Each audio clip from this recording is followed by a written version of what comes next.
Today, we're going to talk about corporate social responsibility, cause-related marketing, and how companies and non-profit organizations can work together to develop new products and services that truly can deliver real values to everyone. Hi, I'm Julie Tran, and you're watching Make Change TV. Welcome.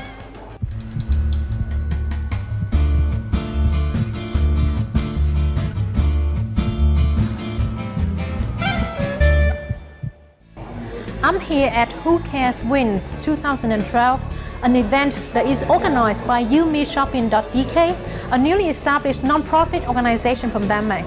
More than 200 companies will attend, and I'm looking so much to talk to some of the keynote speakers today. But now let's me just walking around and talk with some participants. So follow me.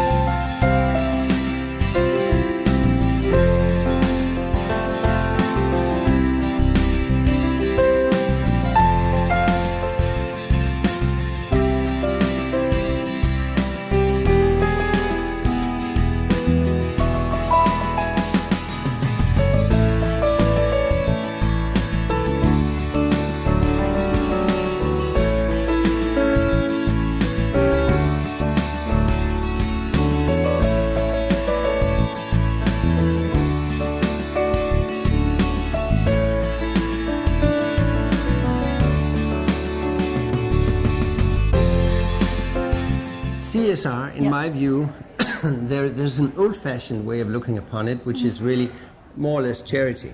And that's not the way I look upon it. I look upon it as a partnership between corporations and NGOs or anybody else, but say NGOs. It's a partnership between the two, and it is a partnership in which the purpose is to create shared value, which is not only, for instance, if you buy fair trade goods, you divide the cake in a different way, but you don't create additional value. But if you actually help the coffee growers with using better methods and being more productive, etc., then you are creating additional value. And in my view, that is the new and coming form of CSR. Okay. But how do you create a partnership between two different business organizations that have different business objectives? That's true. But it starts with a shared purpose. And my background, I have a business background, but I also have a background within World Scouting.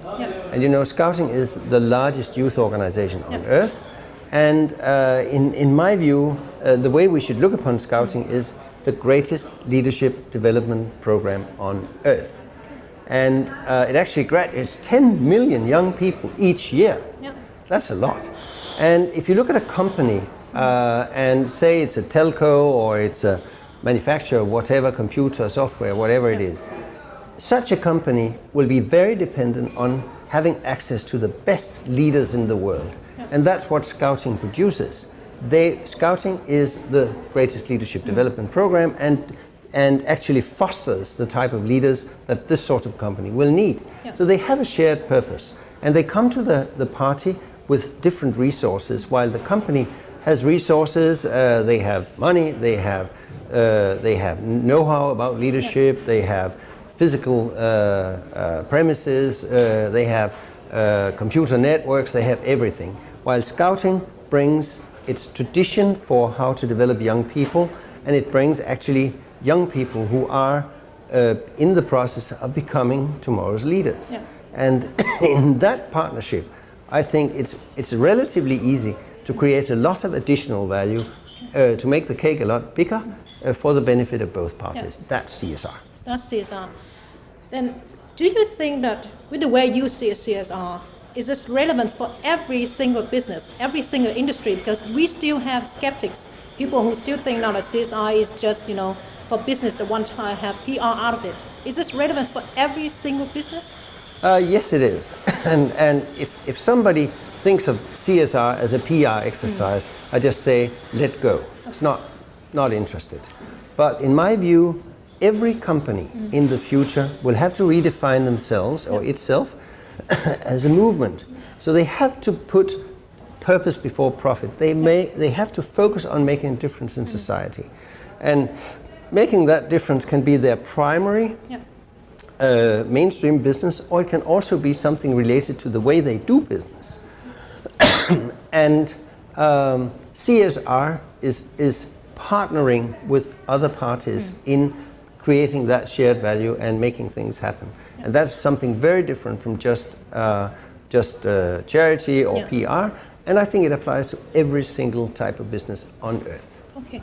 So if we have to compare Danish companies when it comes to CSR versus the rest of the world, how would you view on that? Are we ahead or are we behind, or how do you see it? I think we have some really important front runners. I say Novo Nordisk, which is the largest pharmaceutical company in this part of the world, actually is basically a diabetes company. They're not only in the process of selling insulin, they're actually doing a lot of other things to alleviate and prevent diabetes, which is a wonderful example of CSR activity, and they're really front runners. Another one, the company I chair, which is Unboss, actually also as part of their main business is in the process of transforming themselves from being just sellers of pumps into being providers of clean water to everyone. And that is also a wonderful example, and they're really front runners in that. But obviously there's a long tail of companies who haven't discovered yet. And we have them in Denmark, we have them elsewhere. But I actually think that there are shining examples. Lego for children, really wonderful example, and there are quite a few. So how do you see the development of CSR 10 years from now? I think while most companies today look upon CSR as a side business, something nice to have, they will in 10 years time look upon it as need to have. It is a part of the mainstream strategy, and it is something that they couldn't imagine being without. Okay, that's great. Now let's move to another direction, because from your speech you talked about Unboss, which I find very fascinating. So can you explain about that? What is Unboss? The leader of today is the boss, and the boss will perform his functions, will perform his functions through a hierarchy using a power structure. That's the essence of being a boss and managing a business or anything today. Now, the unboss will manage a movement, and she will actually transform her business into a movement, put the course before the profit, organize it in a more flexible and engaging fashion, involve people that are not even paid or employed, involve other people who are passionate about the cause into it, and they will create value not for customers but with customers. And the unboss is the person that can orchestrate a movement like that and a company like that. And it takes a very different kind of person than the traditional CEO that you see on TV every night. It's a different type of person. And my purpose in life is actually to unboss everything. Okay. So I'll unboss Denmark, I'll unboss the world, I'll unboss scouting, I'll unboss anything. That's what I'm interested in. But the way I see it, from my perspective, there's a difference between being a leader, a true inspirational leader, and a boss. Sure. So are you talking about, the boss becomes the true leader where she or he, inspires other people and create a movement around their organizations, or how do you see it? Exactly. I could have said it is the shift from a manager into a leader, but this has been said a million times, and the word is not rich enough to encompass the fact that the unboss is an enabler of a movement and involves partners and other people who are not part of it, the limited company, who engages everybody in a less hierarchical organization and creates value together with others. It's a much richer concept, which is why I invented a new term for it, which is wonderful, because it's both a person and it's a verb, it's a process. Yeah. So now we can have a new business card, more like Unboss. Unboss. Yeah.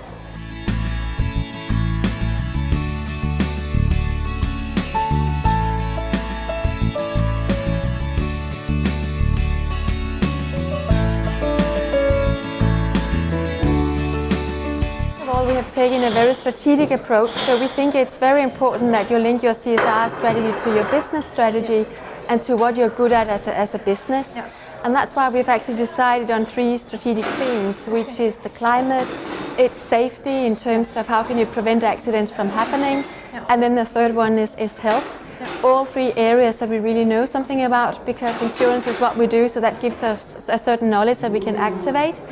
And then obviously we're also working with different stakeholder groups. That could be our customers, our employees, the climate, the community, etc. So we're trying to link a big strategic agenda with also something that's relevant for society. From the presentation, you also talked a lot about that you need to measure, the effect from your CSR. How do you do that? Well, we do that in a lot of ways, but when it comes to things like climate, then we actually have a CO2 measurement. So 4 times a year we measure how we are doing on the CO2 side. So we measure how much paper, how much water, electricity, and so on and so forth. So we do things like that to make sure we're always on track and that we meet our targets. But we also measure other stuff, like if it comes to the employee side, how many people do we have who have left us, how many people are sick, etc. Are we investing in the right way in our people?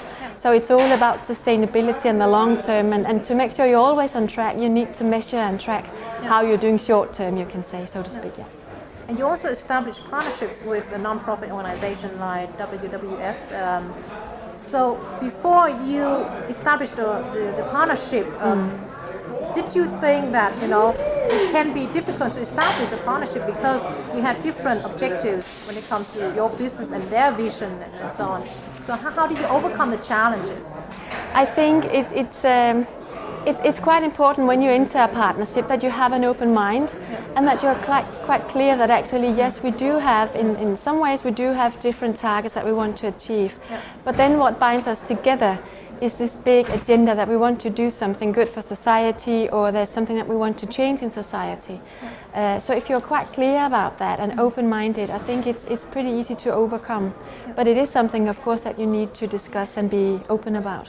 So did it live up to your expectation before you enter? Yeah, okay. Very much. And I think entering into a partnership is definitely good for us. It's also good for the NGO, because I think coming from different worlds actually gives us the opportunity to discuss new things. We can inspire each other, but we can also challenge each other.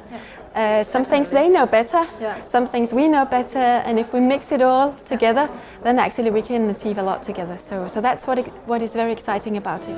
Come on girls, in this crazy, crazy world. You're the diamonds, you're the pearls. Let's make a new tomorrow. Come on girls, come on boys. It's your future, it's your choice, and your weapon is your voice. Let's make a new tomorrow today. Cause-related marketing, or cause marketing, is the idea that a business and a cause can team up in a commercial way for their mutual benefit. It takes many, many different forms. Sometimes a company will say, we are going to make a contribution each time a consumer buys our product to your cause. Sometimes they will support advertising and other forms of promotion that generate support for the group. Many different forms, but it's that basic idea not of philanthropy, but of working together in a way that benefits both parties. So you have researched about this for more than 10 years. So where did it start? Well, in the US, it's said that the big bang of cause marketing was in about 1983, when American Express created a campaign that offered to make a contribution towards the restoration of the Statue of Liberty every time somebody used their card or applied for a new card. And this idea of appealing to people's desire to give back, as opposed to simply wanting to save money or receive a prize, was somewhat revolutionary. And it turned out that card usage went way up, applications for cards went up, and $1.7 million was raised for the restoration. So that idea took hold, and it's been done in everything from food products to the selling of automobiles. Okay. So now looking back at the development during the past 10 or 15 years, how would you characterize that development? Is this more common now in the US that companies do? Yes, it is. It has grown in acceptance. There was a time, even when I started my company about 11 years ago, even then the amount of cynicism in the business world was much higher, where people said, consumers don't really respond to these ideas. As well as in the NGO world, the level of suspicion, of concern that they really shouldn't be or couldn't be working as partners with business was quite high. But over time, more and more cases have proven that this can be an effective strategy, and more people in the NGO world have become educated and more professional about this very specialized field, and that has helped. In addition, the good news and bad news is that the world has only developed more problems over time, and it's become clearer that that governments can't solve every issue, and so people are looking for new solutions and are expecting more from companies, and that all fits together to have elevated this field. How do you choose a good cause? The first thing to do is to examine your business and see what are causes that resonate with what you do, and what are the issues that you're facing that you'd like a cause platform to help you solve. Clearly, if you are able to find a cause that is logical, a food company fighting hunger, a transportation company helping to get vital materials from one place to another, or transporting people in need, that makes your communications job a lot easier. And then once you've picked a cause, then you have to determine whether you're going to work with a particular NGO, a group of NGOs, or whether you're going to approach the problem with your own solutions, not so much relying on an NGO. When looking at it for a partner, which is very often the wise thing to do, you need to look and see, is this a group that doesn't have any skeletons in the closet that might cause problems for us from a public relations point of view? And do they have a culture that embraces the idea that we're going to be working together, and that they're actually able to deliver value just as we must deliver value for them? Those are important parts of the process. So if we look at the businesses in the US, would you say that it's still big companies, that applied cause-related marketing? Well, because the successful cases that you have mentioned, whether it's Starbucks or Macy, they are big corporations, right? Well, and I think that this actually works across a very broad spectrum of companies. The ones that we learn about mostly, and the ones that produce big numbers and are easy to talk about because they're publicized, are for larger companies. So that is certainly true. But in fact, for many small businesses that really are local in their base and have a group of neighbors who are their customers, for whom they share a real immediate need for their area to prosper, there are tremendous opportunities and many examples of small companies that do this as well. So now let's discuss the difference between US and Europe. Do you see any difference when it comes to cause-related marketing? Well, I think that the US, the UK, Canada, cause-related marketing is, those are the countries I'm most familiar with, and there's quite a lot going on. In other countries, it varies, and I think that is because in many countries there are different attitudes about giving to NGOs at all. Some countries do not have a history of people giving to charity individually, and the connection that they should give when they're making purchases, or that it's different. But then again, there are some great examples of pan-European programs. For example, Pampers has teamed up with UNICEF to, when you buy a pack of Pampers, a vaccination against maternal tetanus is given. And that's a campaign that has had tremendous success across many European countries. So there are cultural differences, but in general, this movement towards engaging one's customers in socially pro-social activities, I believe, is growing, and it will continue in Europe. So what are the key benefits for companies to use this as part of their strategy? The power of this approach is that if you do it correctly, if you think it through correctly, if you find the right partner or program, if you invest in it and put real resources against it, then above and beyond the returns that you might get from any other kind of marketing communications program, there is a halo effect, an effect that raises you in the estimation of many, many people as a type of company that they want to do business with. That a sports marketing, entertainment marketing, or price cut type of marketing just won't do. And that, in addition to being smart and strategic on the particular problem being solved, is, I think, what sets this apart. You just mentioned that if you do it correctly, so how can a company make sure that they do it correctly? And do you have any cases that show that they choose a wrong course and it end up backfiring their efforts?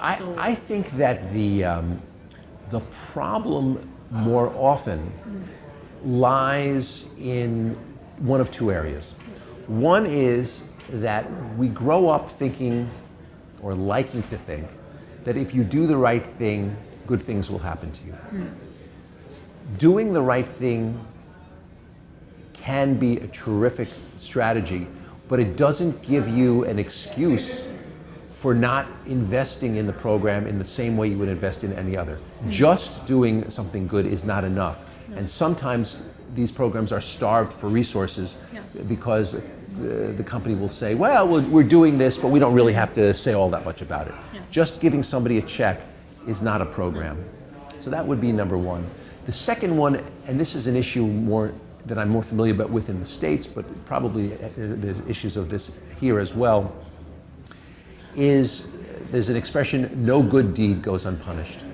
Okay. When anyone, whether it's a friend of ours or a company, makes claims about how they are good, some people immediately go, how good are you really? Exactly. And so companies need to do their homework to make sure that they're not being hypocritical, to make sure that they're not being tricky, and so people will feel that they're not being authentic or transparent.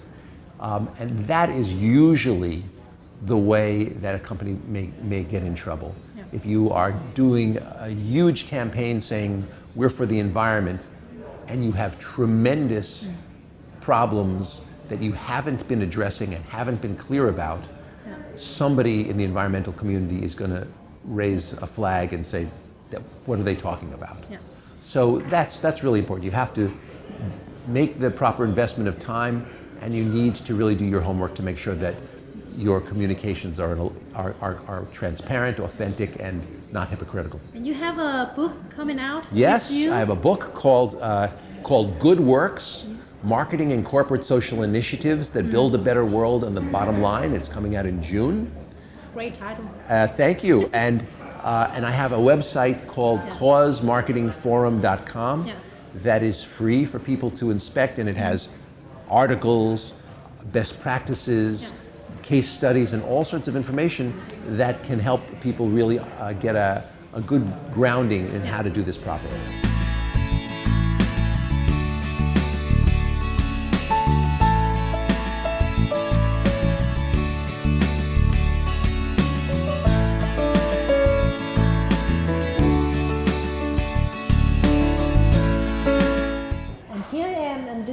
my final interview for today. I'm here with Myers Raman Hi. from Corporate Citizenship, and you're from the UK.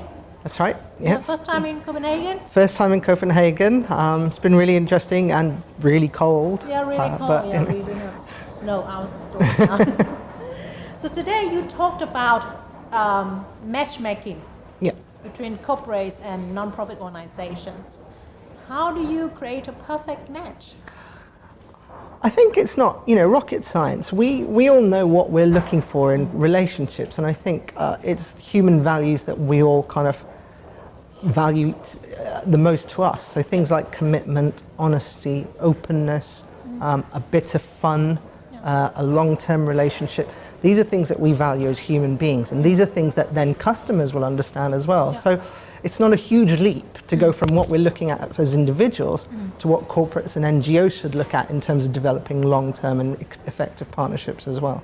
In real life, we know that not all relationships end in happy marriage ever after, and there are divorces. So as a company, how can you afford that? Because, I mean, if you're a big brand and if you make one silly mistake and you choose the wrong partner, it may create, very bad reputation for you. Yeah. How to avoid that?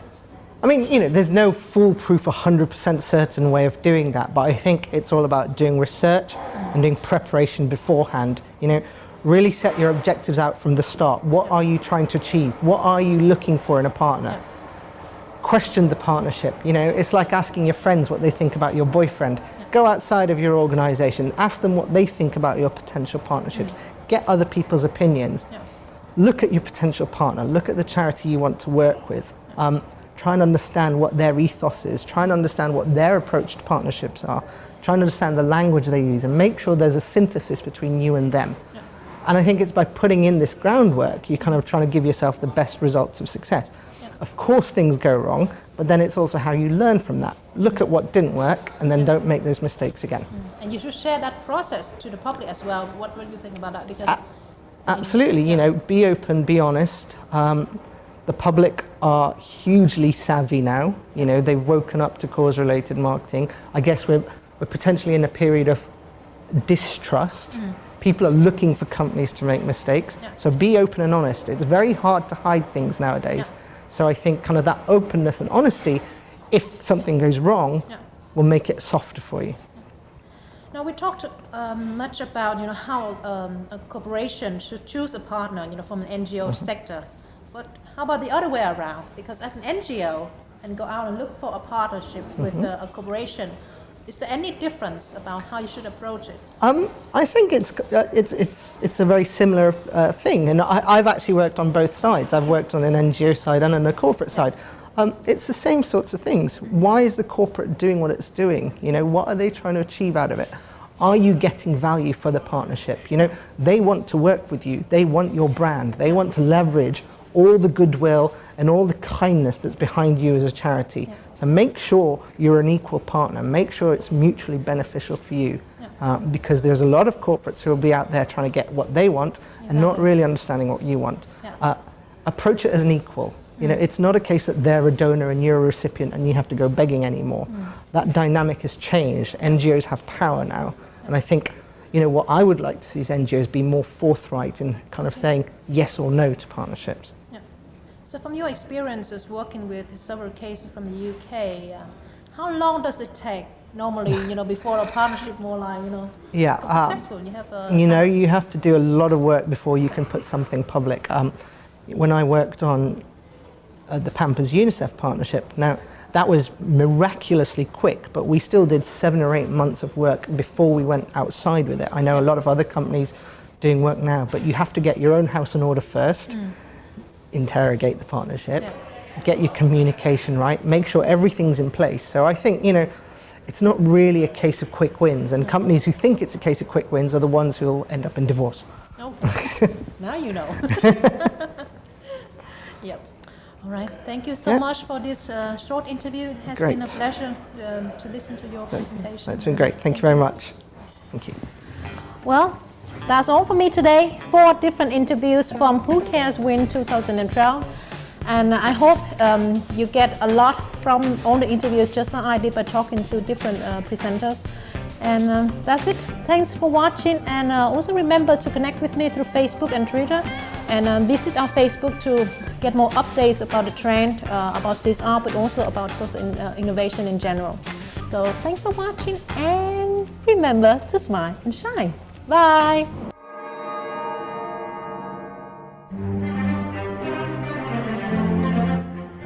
And talk with some of the participants. Please, quiet!